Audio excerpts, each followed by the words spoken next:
A couple of years ago, an event planner called me because I was going to do a speaking event, and she called and she said, "I'm really struggling with how to write about you on the little flyer."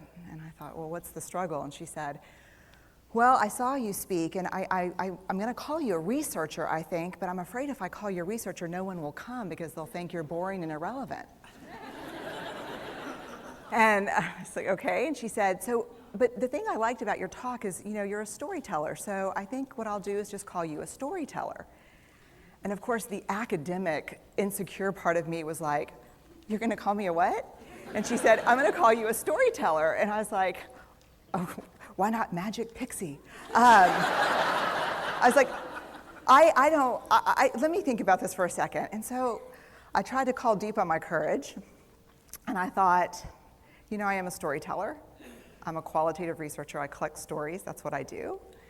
And maybe stories are just data with a soul, and maybe I'm just a storyteller. So I said, you know what?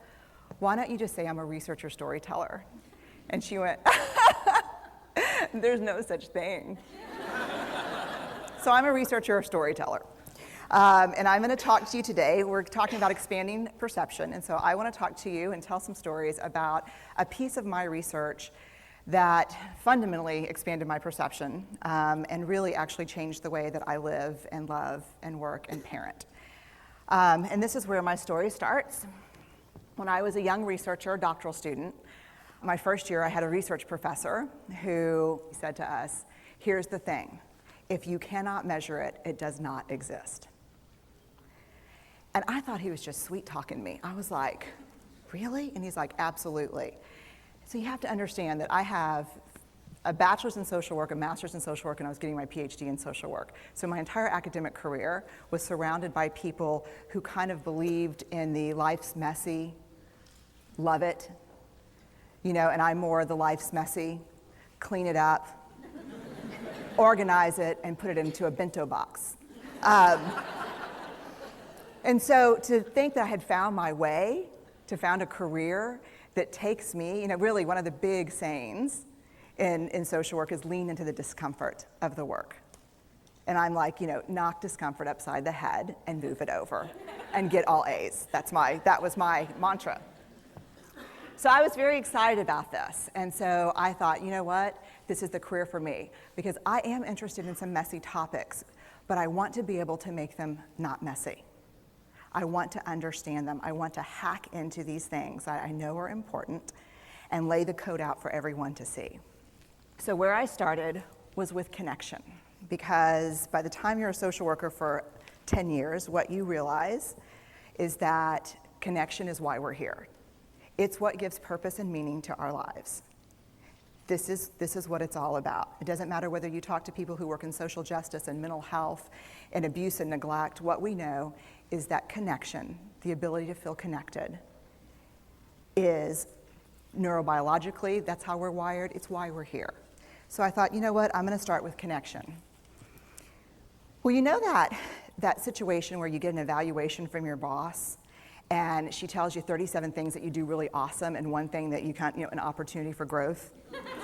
And all you can think about is that opportunity for growth, right? Well, apparently this is the way my work went as well, because when you ask people about love, they tell you about heartbreak. When you ask people about belonging, they'll tell you their most excruciating experiences of being excluded.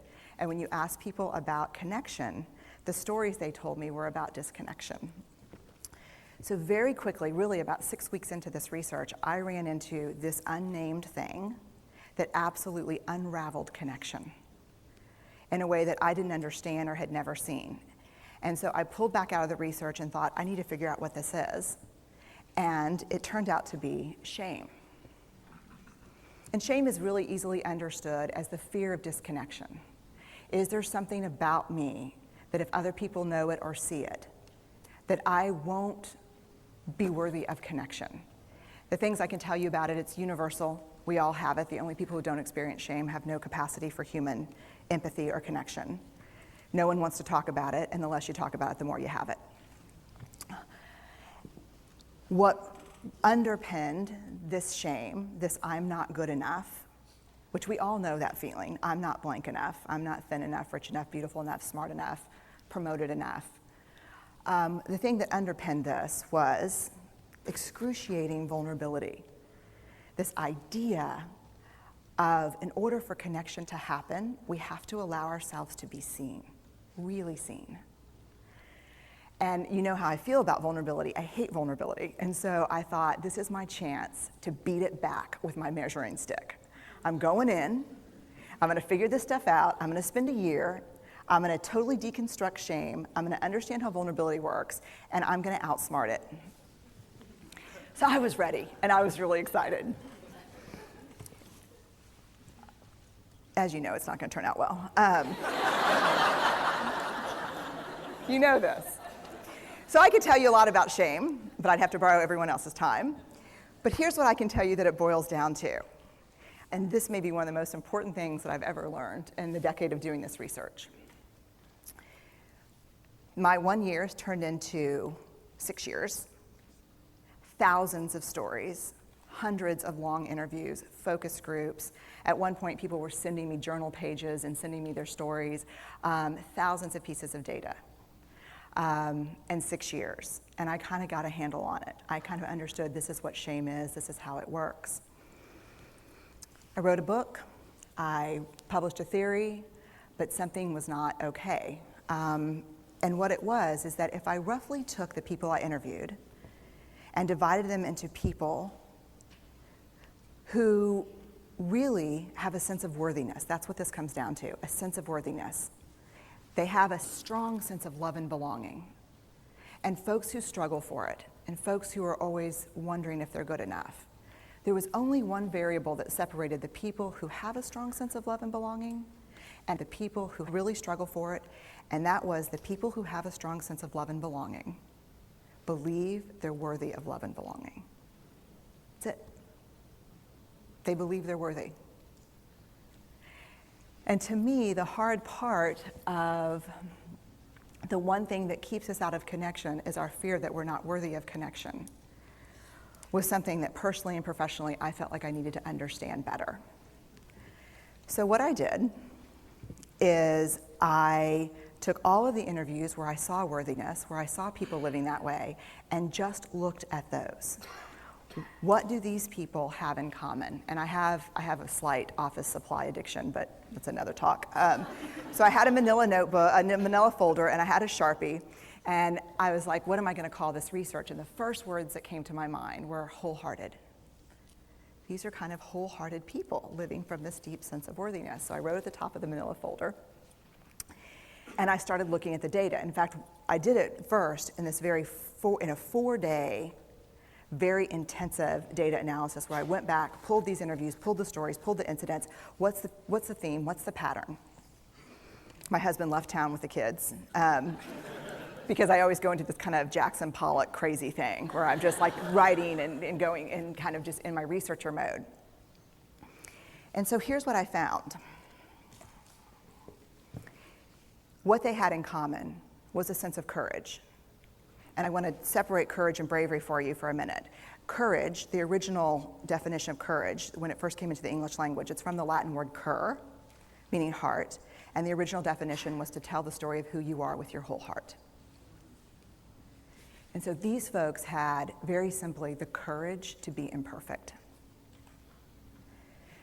They had the compassion to be kind to themselves first and then to others, because as it turns out, we can't practice compassion with other people if we can't treat ourselves kindly. And the last was they had connection, and this was the hard part, as a result of authenticity. They were willing to let go of who they thought they should be in order to be who they were, which is, you have to absolutely do that for connection. The other thing that they had in common was this. They fully embraced vulnerability. They believed that what made them vulnerable made them beautiful. They didn't talk about vulnerability being comfortable nor did they really talk about it being excruciating, as I had heard earlier in the shame interviewing. They just talked about it being necessary. They talked about the willingness to say, I love you first. The willingness to do something where there are no guarantees. The willingness to breathe through waiting for the doctor to call after your mammogram. The willing to invest in a relationship that may or may not work out. They thought this was fundamental. I personally thought it was betrayal. I could not believe I had pledged allegiance to research, where our job, the definition of research is to control and predict, to study phenomenon for the explicit reason to control and predict. And now my mission to control and predict had turned up the answer that the way to live is with vulnerability and to stop controlling and predicting. This led to a little breakdown, which actually looked more like this. And it did. It led to I call it a breakdown, my therapist calls it a spiritual awakening. Spiritual awakening sounds better than breakdown, but I assure you it was a breakdown. And I had to put my data away and go find a therapist. Let me tell you something. You know who you are when you call your friends and say, I think I need to see somebody. Do you have any recommendations? Because about 5 of my friends are like, woo, I wouldn't want to be your therapist. And I was like, what does that mean? And they're like, I'm just saying, don't bring your measuring stick. It's like, okay. So I found a therapist. My first meeting with her, Diana, I brought in my list of the way the wholehearted live. And I sat down, and she said, how are you? And I said, I'm great, I'm okay. And she said, what's going on? And I said, and this is a therapist who sees therapists, because we have to go to those because their BS meters are good. And so I said, here's the thing, I'm struggling. And she said, what's the struggle? And I said, well, I have a vulnerability issue, and I know that vulnerability is kind of the core of shame and fear and our struggle for worthiness, but it appears that it's also the birthplace of joy, of creativity, of belonging, of love, and I think I have a problem, and I need some help. And I said, but here's the thing, no family stuff, no childhood shit, I just need some strategies.